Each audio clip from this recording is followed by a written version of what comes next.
What's up, Savage Gang? It's your boy Dun Beezy, and today we are back with another skate tutorial. Today we're going to be learning how to skate backwards.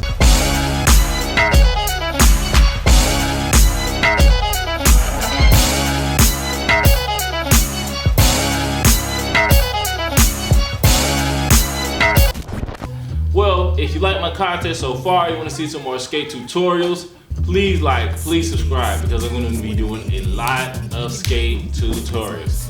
Anyway, let's get into it.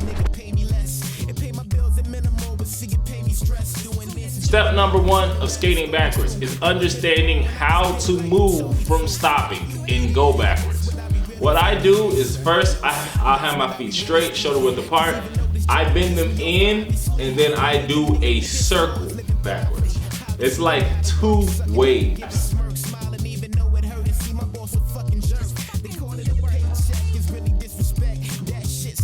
You want to smooth this out as much as possible. You're going to drag your feet in, and then you're going to try to push them back out for another V. You need to learn how to use the speed from the first circle to help you with the second circle.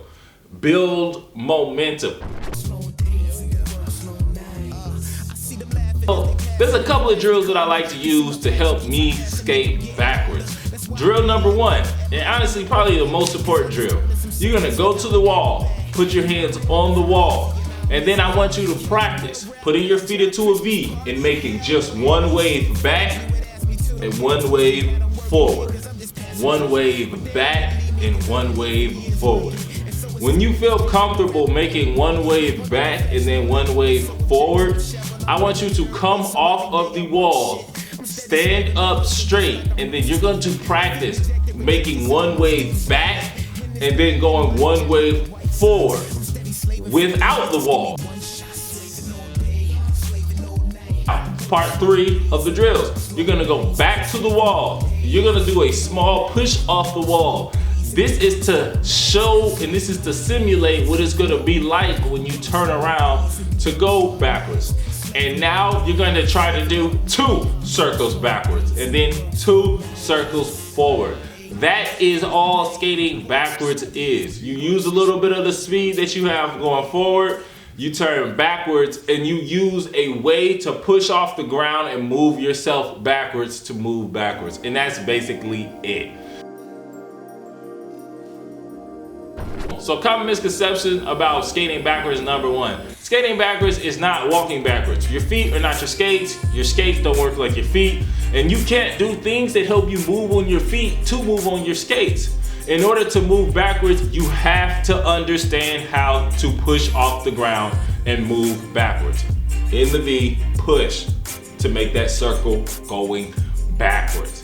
And if you don't understand that and you just try to walk backwards like I see some people doing when they're first learning how to skate backwards, you're not gonna be able to move very far. Hey, common misconception number two. I see this with a lot of new skaters. They just falling over and stuff trying to skate backwards. They be like bent over. The thing is, it just don't look smooth, straight up and down. I like to look cool when I'm skating. And when you're bent over and you look like your legs all spread out, you don't look cool doing that. So step one, you're not stopping. It's more difficult to maneuver. It's more difficult to move to the left. If your body's forward, it's more difficult to move to the right. Like, it's more difficult to stop if your body's pushed out forward. So it's making it harder for you to skate when you're bent over backwards. So what I like to do is I like to stand up straight, even a nice little bend backwards. And because I'm a dance skater, I like to make my backwards skating groovy. Backwards skating can be a big mood builder. So like, you know what I mean? You gotta get the yeah, I mean, when the lights go off. Three, skating backwards is not skating forward. Skating backwards gives you a list of problems that you did not have skating forward. Number one, when you're skating backwards, you can't see. So when I skate backwards at the rink, I always remember, turn in to the inside. So let's say we're skating around the rink counterclockwise and I'm skating backwards. I turn in with the shoulder that is inside to the middle. I don't turn around with the shoulder that's away from the middle because I can see less of the floor that way. I always turn to the inside to look. That's the first thing. The second thing is skating backwards. It takes more speed to skate backwards. And stopping and tripping backwards is more dangerous than it is when you're skating forward. So especially if you're new at skating backwards, if you're gonna be skating backwards outside, be very careful, one. And two, you have to skate with more speed, or you're gonna hit a rock and you're gonna fall, or you're gonna hit a crack and you're gonna fall. Well, anyway, if you like the video, you wanna see some more videos, you got a skate move you wanna learn, not sure how you're gonna break it down, make sure you like, make sure you comment, make sure you subscribe. Well, anyway, until next time, adios, Savage Gang. Bye.